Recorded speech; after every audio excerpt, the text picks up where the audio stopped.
أعوذ بالله من الشيطان الرجيم بسم الله الرحمن الرحيم. Et en ce qui concerne al-istiwa, le cheikh il explique al-istiwa sifatun min sifatillahi al-fi'liya kama yaliqu bi jalalihi subhanahu wa ta'ala laysa kastiwa al-makhluq ala al-makhluq wa laysa huwa bihajatin ila al-arsh li'annahu huwa alladhi yamsiku al-arsh wa ghayruhu. إن الله يمسك السماوات والأرض أن تزولا ولئن زالتا إن أمسكهما من أحد من بعده فالعرش محتاج إلى الله لأنه مخلوق والله غني عن العرش وغيره ولكنه استوى عليه لحكمة يعلمها سبحانه وتعالى. والاستواء نوع من العلو ولكن العلو صفة ذات أما الاستواء فهو صفة فعل ويفعله إذا شاء سبحانه وتعالى. Donc ici le cheikh explique que al-istiwa c'est un attribut parmi les attributs d'Allah qui font partie des actions d'Allah subhanahu wa ta'ala et qui convient à sa majesté et à sa grandeur. Et il n'est pas comparable à cette action chez les créatures lorsque une créature s'élève au-dessus d'une autre. On ne doit pas essayer d'imaginer comment Allah s'élève au-dessus de sa création. On n'a pas le droit d'essayer d'imaginer parce qu'on ne peut pas le comprendre et on ne peut pas savoir le comment non plus. Et vous savez tous la parole de l'imam Malik à ce sujet-là: al-istiwa'u ma'lum wal-kayfu majhul wal-imanu bihi was-su'al anhu bid'a wal-imanu bihi wajib was-su'alu anhu bid'a. Donc ça c'est la parole de l'imam Malik qui est très célèbre à ce sujet-là, qui résume la aqida de Ahl Sunnati wal Jama'a au sujet des attributs d'Allah. C'est-à-dire que le verbe ou le fait que cet attribut, que Allah possède cet attribut et qu'il s'élève au-dessus de son trône, ça c'est qu'est-ce qu'on appelle en arabe al-istiwa. Ça c'est quelque chose qui est connu en arabe, c'est quelque chose que tous les arabes à l'époque du prophète sallallahu alayhi wa sallam et avant l'islam même, ils connaissaient ce verbe, ils savaient ce que ça signifie. L'istiwa ma'loum, il est connu dans la langue arabe, c'est pas quelque chose, c'est pas un mot chinois. Oui, mais nous on comprend pas parce qu'on n'est pas chinois. Oui, eux ils allaient pas comprendre. Mais disons que c'est pas un mot inconnu pour les hommes. D'accord? C'est un mot que les Arabes comprennent dans leur langue à eux. Wal kayfu majhul. Et dans d'autres narrations c'est dit wal kayfu ghayr ma'qul. Dans d'autres narrations wal kayf ghayr ma'qul. Donc ça veut dire le comment, on peut pas le comprendre. On ne peut pas le comprendre, on ne peut pas le connaître. Et il est inconnu de nous. Pourquoi? Parce que Allah ne nous l'a pas dit. Comment? S'il nous l'avait dit, on allait le savoir. Mais puisqu'il ne nous l'a pas dit, on ne le sait pas. Et donc, on n'a pas le droit de parler d'Allah sans connaissance. On n'a pas le droit de parler d'Allah sans ilm. Allah subhanahu wa ta'ala dit dans le Coran: وَلَا تَقْفُ مَا لَيْسَ لَكَ بِهِ عِلْمٍ. Ne rentre pas dans des choses que tu n'as pas de connaissance à leur sujet. Tu ne sais pas quelque chose, tais-toi. C'est ça que ça veut dire. Tu ne sais pas quelque chose, tais-toi. Dis pas je sais alors que tu ne sais pas. Donc, tu ne sais pas comment Allah est élevé au-dessus de son trône, tais-toi. Tu dis je ne sais pas. C'est tout. Al-Kayf Majhoul. Wa alaykum salam wa rahmatullah. Donc, le comment, on ne le connaît pas. Et c'est ça la aqida d'Ahl Sunnah. Wal imanu bihi wajib, c'est obligatoire d'y croire. Tu peux pas le nier. Tu peux pas dire non, on peut pas dire ça. C'est pas vrai. Ça veut pas dire istawa, ça veut dire istawla ou des choses comme ça. Ça veut pas dire que Allah s'est élevé au-dessus du trône. Ça veut dire qu'il a conquis le trône. Ils essaient de déformer le sens pour essayer de dire que ça, on va pas affirmer le terme istawa tel qu'il est affirmé dans le Coran, parce que ça implique une ressemblance, tashbih, ils disent, tashbih. Ils le traduisent dans leur site des fois ou dans leurs paroles, ils disent c'est de l'anthropomorphisme, de faire ressembler Allah à une créature ou des choses comme ça.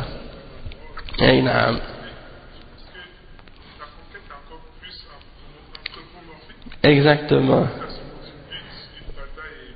Exactement. Exactement. Donc ça implique quoi?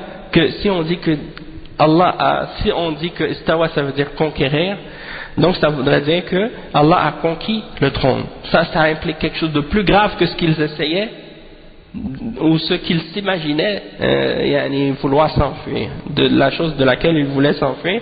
C'est-à-dire ça impliquerait qu'il y a quelqu'un qui avait le trône avant Allah, puis que Allah l'a conquis et qu'il a pris le dessus sur lui. Donc Allah il a des rivales, des rivaux, il a des opposants qui auraient le trône avant lui. Et ça c'est haram de croire ça, et c'est grave, c'est une insulte de dire ça à propos d'Allah subhanahu wa ta'ala. Et donc c'est pour cette raison-là que nous on leur dit, vous n'avez pas besoin d'inventer des trucs là, de déformer les attributs d'Allah, de changer leur signification, d'essayer de leur donner un autre sens pour essayer de vous enfuir de quelque chose que vous imaginez qui n'a aucune réalité, qui n'existe que dans l'illusion de votre esprit. Puisque quand on dit qu'Allah est au-dessus de son trône et qu'il s'est élevé, il n'y a pas de tashbih. Allah il dit dans le Coran, Laysa kamithlihi shay'un wa huwa as-sami'ul basir. Il n'y a rien qui lui ressemble, et il est l'audient et le voyant. Donc tu l'affirmes l'attribut, mais tu nies la ressemblance. Il n'y a pas de ressemblance entre Allah et sa création. Et ça c'est la aqidah des salafs. Tandis que la aqidah des gens de bid'a, c'est de nier les attributs d'Allah et de dire non, il ne faut pas dire ça. Ils disent non, il ne faut pas dire ça, ça implique de l'anthropomorphisme ou du tashbih ou des choses comme ça. Donc nous on dit, ils disent aux gens de Ahl Sunnah, vous quand vous dites que Allah est au-dessus de son trône, vous êtes des anthropomorphistes, vous avez fait du tashbih. On leur dit où est-ce qu'il est le tashbih? Le tashbih il est dans votre tête, à vous. Parce que c'est qui est-ce qui a dit qu'il est au-dessus de son trône? C'est qui l'a inventé? C'est qui l'a dit ça? Est-ce qu'il y a quelqu'un qui a inventé ça? Est-ce que c'est nous-mêmes qu'on a inventé cette parole? Est-ce que c'est nous qui l'avons inventé de notre propre tête? Qu'on est sorti avec ça, puis qu'on a voulu dire ça à propos d'Allah, sans preuve? C'est Allah qui l'a dit lui-même. Donc si vous êtes en train de dire que Allah est au-dessus de son trône, que ça c'est du tashbih, quand il dit Ar-Rahmanu ala al-arsh istawa thumma istawa ala al-arsh, si vous dites que ça c'est du tashbih, alors vous êtes en train de dire que celui qui fait l'anthropomorphisme c'est Allah. Vous êtes en train d'accuser Allah subhanahu wa ta'ala. Et Allah subhanahu wa ta'ala, ça implique quoi aussi également quand vous dites ça de lui, quand vous essayez de nier al-istiwa, ça veut dire également que vous êtes en train de dire que vous connaissez mieux Allah que Allah se connaît lui-même, et que vous savez mieux comment parler à propos d'Allah que Allah sait comment parler de lui-même. Et comme si vous êtes en train de vous objecter à Allah subhanahu wa ta'ala, et vous êtes en train de dire à votre créateur, non Allah, il ne faut pas que tu dises à propos de toi-même que tu es au-dessus de ton trône, parce que ça ne te convient pas. Tu dois dire à propos de toi-même que tu as conquis le trône à la place pour être exempt de toute imperfection ou des choses de ce genre. Et ça c'est de l'insolence, et ça c'est de l'insolence absolue, que la créature veuille imposer sa propre façon, sa propre croyance ou sa propre idée sur ce que Allah a révélé, et s'objecter au Créateur dans sa façon de se décrire lui-même. Ça c'est le comble de l'insolence et du manque de respect envers Allah subhanahu wa ta'ala. Donc les gens de bid'a, parmi les Jahmiya et les Mu'tazila et les Asha'ira et les Maturidiyya qui nient Allah tel qu'il s'est décrit lui-même et qui refusent de lui attribuer ce qu'il s'est attribué lui-même, comme al-istiwa, c'est des gens de l'insolence, des gens de l'arrogance et de l'égarement. D'accord? Donc, on affirme cet attribut-là à Allah subhanahu wa ta'ala tel qu'elle lui convient. On n'essaie pas de l'imaginer. On n'essaie pas de savoir comment. Hein? Et le cheikh, il dit qu'il faut être certain que cette élévation d'Allah subhanahu wa ta'ala au-dessus de son trône, elle n'est pas comparable à ce qu'une créature fait lorsqu'elle s'élève au-dessus d'une autre créature. Comme si tu ne peux pas comparer Allah lorsqu'il s'élève au-dessus de sa créature, de son trône, à un être humain lorsqu'il s'élève sur un trône. Lorsqu'un roi s'assoit sur un trône ou des choses comme ça c'est une créature qui s'assoit sur une autre créature. Mais Allah, quand il s'élève sur son trône, tu ne peux pas savoir comment, et tu ne peux pas l'imaginer non plus. Hein? C'est seulement Allah subhanahu wa ta'ala qui sait comment il le fait. Hein? Donc, il y a des gens qui vont commencer à essayer de poser plein de questions à ce sujet-là. On dit, oui, mais si il fait ça, ça implique ça. Et s'il dit ça, ça veut dire ça. Et s'il fait ça, ça veut dire ça. Tu n'as pas à poser ces questions-là. Et qu'est-ce qu'il a dit l'imam Malik quand on lui a posé la question du comment? Qu'est-ce qu'il a répondu? Il a dit, وَالسُّؤَالُ عَنْهُ بِدْعَةٌ. De poser ces genres de questions-là, c'est une bid'ah. Et ces gens de bid'ah-là, c'est ça qu'ils font. Poser des questions. Donc quand tu leur affirmes l'attribut, tu leur dis l'attribut d'Allah c'est de telle façon qu'il faut y croire, eux ils viennent avec leur raison, commencent à te poser des questions pour philosopher à propos des versets d'Allah et de ses attributs. Oui, mais si tu dis ça, ça veut dire ça, et ça implique ça, et ça implique ça, hein, et plein d'implications totalement fausses et des analogies totalement rejetées. Hein. Donc nous on dit, on veut rien savoir de ce que tu dis là, et qu'est-ce que tu essaies d'impliquer, ça c'est dans ta tête à toi. Nous on affirme qu'est-ce qu'Allah a affirmé, et on sait que c'est ça le haqq. Et on ne pose pas de questions sur des choses que notre esprit ne peut pas comprendre de toute façon. Puisque Allah subhanahu wa ta'ala il est au-dessus de qu'est-ce qu'on peut même imaginer. Hein? Et quand il nous a dit laysa kamithlihi shay, il n'y a rien qui lui ressemble, donc ça nous suffit. Hein? On n'a pas à rentrer dans les détails ou dans des choses que Allah nous a pas dit à ce sujet-là. Walaysa bihajatin ila al-arsh, Allah subhanahu wa ta'ala il n'a aucun besoin de son trône. C'est-à-dire c'est pas le trône qui supporte Allah subhanahu wa ta'ala, parce que ça fait partie des arguments des gens de bid'ah. Quand ils veulent essayer de nier les attributs d'Allah, ils essaient de faire croire aux gens que ça implique une imperfection. Ils disent ouais, mais ça veut dire que ils disent ouais, mais si Allah il s'est élevé au-dessus du trône, ça veut dire que c'est le trône qui supporte Allah. Hein? A'udhu billah. Qu'est-ce qui vous a dit ça déjà? Hein? Est-ce que Allah subhanahu wa ta'ala a dit ça? Allah subhanahu wa ta'ala huwa al-qayyum. Allah subhanahu wa ta'ala c'est lui qui a besoin de rien, il se suffit à lui-même. Hein? Donc il n'a pas besoin d'un trône, il n'a pas besoin de rien, de quoi que ce soit, il se suffit à lui-même. Et c'est pas le trône qui supporte Allah subhanahu wa ta'ala, c'est Allah subhanahu wa ta'ala qui supporte le trône et qui supporte toutes les créatures et qui les retient. Hein? Et c'est lui qui tient tout l'univers. Et Allah subhanahu wa ta'ala lui-même il le dit, que c'est lui qui tient le trône et autres. Il dit dans le verset 41 dans Surat Fatir, Inna Allah yamsiku as-samawati wal arda an tazula. Inna Allah yamsiku as-samawati wal arda an tazula. وَلَئِنْ زَالَتَا إِنْ أَمْسَكَهُمَا مِنْ أَحَدٍ مِنْ بَعْدِهِ. Il dit, c'est Allah subhanahu wa ta'ala qui retient les cieux et la terre pour pas qu'ils s'effondrent.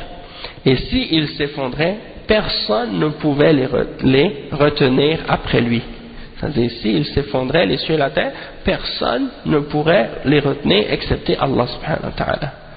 Donc, le cheikh dit, فَالْعَرْشُ مُحْتَاجٌ إِلَى اللَّهِ لأنه مخلوق والله غني عن العرش وعن غيره ولكن استوى عليه لحكمة يعلمها سبحانه وتعالى. Donc le trône, c'est le trône qui a besoin d'Allah subhanahu wa ta'ala. Et pourquoi? Parce que le trône c'est une créature, elle est créée, donc elle a besoin d'Allah.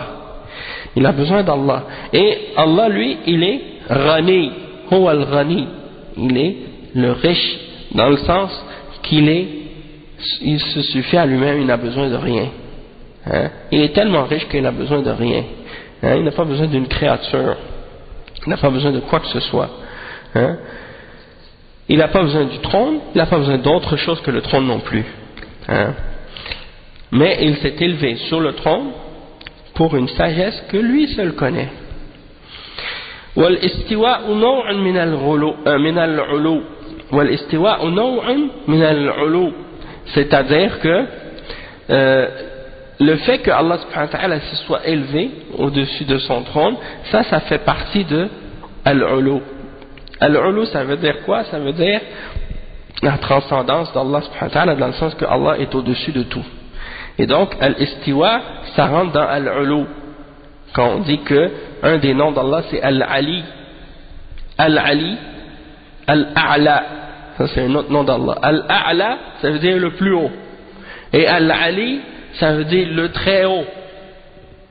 Donc ça fait partie des noms d'Allah subhanahu wa ta'ala. Le très haut et le plus haut.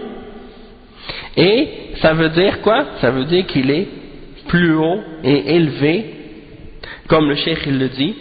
Et donc il est au-dessus de sa création, et parmi donc al-istiwa, ça fait partie de al-ulu, cet attribut de al-ulu, c'est-à-dire de l'élévation, du fait que Allah est élevé et qu'il est au-dessus et qu'il est haut.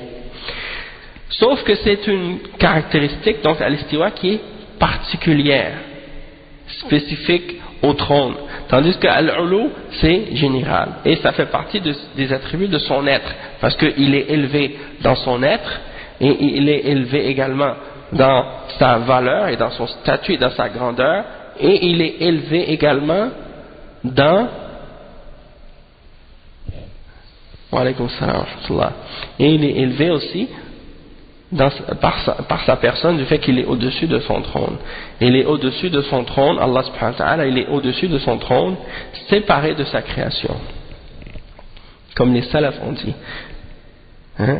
عال على عرشه مستو على عرشه بائن من خلقه بائن من خلقه.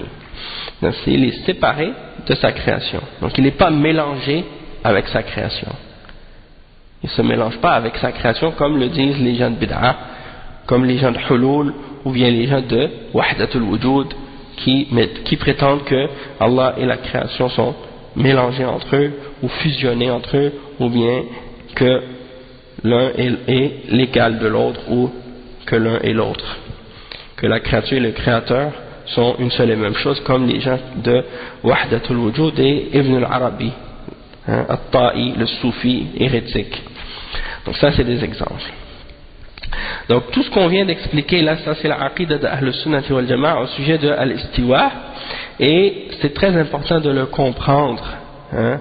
C'est très important de le comprendre et de comprendre cet aspect-là de la aqida, parce qu'il y a des gens de bid'a qui ont dévié, comme on a dit à ce sujet-là, et maintenant ils propagent cette aqida. Ils propagent la aqida des Ash'ari un peu partout dans les pays musulmans. Et même ici, il y a des gens qui commencent à faire cette da'wa, et en Europe aussi.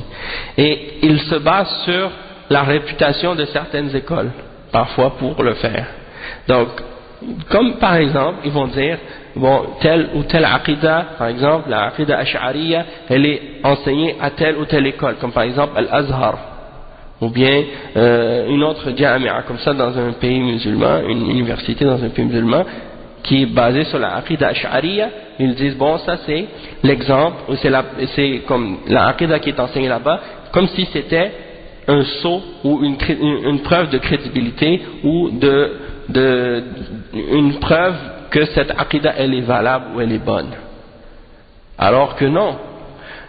Pour qu'une aqida soit bonne et qu'elle soit valable, il faut qu'elle soit en accord avec le Coran et la Sunna, et en accord avec la compréhension des salaf as-salih. C'est ça qui détermine si cette aqida elle est bonne et elle est valable. Hein? Alors que la aqida ash'ari, elle n'a pas été connue ni propagée avant le 5e siècle de l'histoire islamique. Avant ça, elle n'était pas connue ni propagée. Et l'imam Abu al-Hasan al-Ash'ari, à qui on attribue cette aqidah-là, il est né en quelle année? 260. 260 Hijri. 260. Ça veut dire quoi ça? Ça veut dire avant lui, il y a beaucoup de monde qui sont morts parmi les grands imams de l'islam, en commençant par les Sahaba et les Tabi'in et les Tabi'in, hein, qui n'ont jamais connu la aqidah de Abu al-Hasan al-Ash'ari. Et non seulement ça, quand on dit en l'an 260 qu'il est né, dites-vous qu'il a passé 40 ans de sa vie dans la secte des Mu'tazila. 40 ans, ça veut dire il a pas quitté, il a été dans une secte qui est une secte déviée qui nie les attributs d'Allah et les noms d'Allah, qui nie plutôt les attributs d'Allah, qui affirme les noms mais qui nie les attributs. Et il est resté dans cette secte pendant 40 ans, la secte des Mu'tazila. Hein? Donc ça veut dire que jusqu'à l'an 300, il était encore dans l'égarement. De l'an 260 jusqu'à l'an 300, il était pas encore sorti de cette secte. Puis, on dit qu'il a quitté la secte des Mu'tazila en l'an 300 et qu'il a adopté une nouvelle aqidah, qui est la aqidah qu'on appelle al-Kullabiyya, qui est en fait la aqidah des gens de Kalam, al-Mutakallimun, des gens qui affirment une partie des attributs mais qui nient le reste. Ils affirment 7 attributs d'Allah, puis ils nient les autres. Ils vont affirmer par exemple la vue, al-Basar, al-Sam', al-Irada, la volonté, l'ouïe. Ils vont affirmer al-Qudra, la capacité, al-Kalam, la parole, mais d'une certaine façon. Donc ils affirment ces attributs-là de façon, en apparence, ils les affirment, mais en réalité, ils ne les affirment pas correctement. Ils les affirment d'une manière, mais souvent qui est en contradiction avec la façon dont on les affirme selon Ahl al-Sunnati wal Jama'a. Donc ça c'est de un. Et cette aqidah donc, c'est pas la aqidah d'Ahl al-Sunnah, parce que la aqidah d'Ahl al-Sunnah, c'est d'affirmer toutes les attributs sans exception. Tout attribut qui est dans le Coran ou dans la Sunna, on est obligé de les affirmer tels quels, de ne pas les déformer, de ne pas changer leur signification. Hein? Ça c'est la aqidah des salafs. Et tu ne trouves pas dans les paroles des salafs, par exemple, des exceptions dans ça, ou le fait de dire non, on n'affirme pas tel ou tel attribut. Hein? Donc ça c'est important. Et ensuite, à la fin de sa vie, on dit qu'il s'est repenti de la aqidah des Kullabiyya et il a écrit 2 livres parmi les livres qu'il a écrits pour montrer qu'il s'est repenti et qu'il est revenu à la croyance d'Ahl Sunnati wal Jama'a. Hein? C'est le livre Al-Ibana an Usul al-Diyana et un autre livre qu'on appelle Maqalat al-Islamiyyin. Al-Ibana an Usul al-Diyana et un autre livre qui s'appelle Maqalat al-Islamiyyin. D'accord? Et on dit qu'il est mort en l'an 330 Hijri, si je ne me trompe pas. Donc ça veut dire qu'il a passé une partie de sa vie à la fin, alaykoum salam wa rahmatullah, une partie de sa vie à la fin sur la aqidah de Ahl Sunnati wal Jama'a, parce que dans ces livres-là, il dit que je reviens sur la aqidah de l'imam Ahmad, qui fait partie, alaykoum salam wa rahmatullah, qui fait partie de la aqidah de Ahl Sunnati wal Jama'a. Alaykoum salam wa rahmatullah. Donc c'est ça la aqidah des salafs, à propos des noms et des attributs. Wa alaykoum salam wa rahmatullahi wa barakatuh. Donc, ça c'est la aqidah des salafs. Avant, donc ça veut dire en 330, il est mort. Donc jusqu'en l'an 300, il n'y avait aucune personne qui connaissait une aqidah qui s'appelle l'aqidah al-Ash'ariyya. Jusqu'à l'an 300 Hijri, personne ne connaissait cette aqidah. Les gens ne connaissaient que la aqidah de Ahl Sunnati wal Jama'a, puis les gens qui sont venus après, qui ont dévié, parmi les Jahmiya et les Mu'tazila, qui niaient les attributs d'Allah subhanahu wa ta'ala en entier. Hein? puis sont venus par la suite les Ash'a'ira qui ont voulu essayer de prendre une voie intermédiaire entre les deux. On affirme certains attributs puis on nie les autres. Les attributs qu'ils affirment, les 7 qu'ils affirment, ils ne se basent pas sur les textes de la révélation pour les affirmer, ils se basent uniquement sur ce qu'ils prétendent être la raison. D'accord? Et les preuves logiques et rationnelles établies par, soi-disant, la logique des Grecs et la logique d'Aristote ou de Platon ou des trucs de ce genre. Hein? C'est là-dessus qu'ils se basent. Et c'est sur ça qu'ils se basent pour établir leur aqidah, parce qu'ils disent que les textes ça suffit pas. Et pour eux, les textes ça ramène pas à la certitude. Il faut que ce soit la logique qui soit notre référence. C'est ça ce qu'ils prétendent. Allah al-Musta'an. Et donc, qu'est-ce qu'ils ont fait? Ils ont créé des règles. Ils ont créé des règles et des principes en se basant sur la philosophie. Puis ils ont dit, c'est ces règles-là qui vont juger la révélation. Et c'est ces règles-là qui vont déterminer qu'est-ce qu'on accepte et qu'est-ce qu'on n'accepte pas qu'est-ce qui est dans le Coran et dans la Sunna. Et ça, c'est totalement en contradiction avec l'islam. Puisque le musulman, en réalité, qu'est-ce qu'il doit faire? C'est le contraire. C'est de juger les règles qu'il a inventées en les mettant à côté du Coran et de la Sunna pour voir est-ce qu'elles sont correctes ou non. Et que ce qui est en contradiction dans ces règles-là avec le Coran et la Sunna, il les rejette. Il rejette ces règles qui sont fausses. Il les rejette. Et il affirme celles qui sont en accord avec le Coran et la Sunna. Eux, ils ont fait le contraire. Ils ont établi des règles, puis ils se sont mis à accepter ou à rejeter des textes du Coran et de la Sunna en se basant sur ces règles-là qu'ils ont inventées eux-mêmes, qu'ils prétendaient être rationnelles ou logiques. D'accord? Donc ça c'est, comme je disais, c'est le fait de dire, comme qu'est-ce qu'ils disent, par exemple, que parce que cette aqidah-là, aujourd'hui, c'est telle qui est enseignée à l'Azhar, par exemple, la aqidah ash'ariyya, donc ils prétendent que ça c'est qu'est-ce qui donne à cette aqidah une crédibilité. Mais on a expliqué, c'est pas ça qui détermine ou qui prouve que cette aqidah elle est bonne. C'est pas le fait qu'elle soit enseignée quelque part en particulier qui détermine qu'elle est vraie. Qu'est-ce qui détermine si elle est vraie ou fausse? C'est est-ce qu'elle est en accord avec le Coran et la Sunna, et est-ce qu'elle est établie dans le Coran et dans la Sunna, et est-ce que c'est ça que les Sahaba ont cru?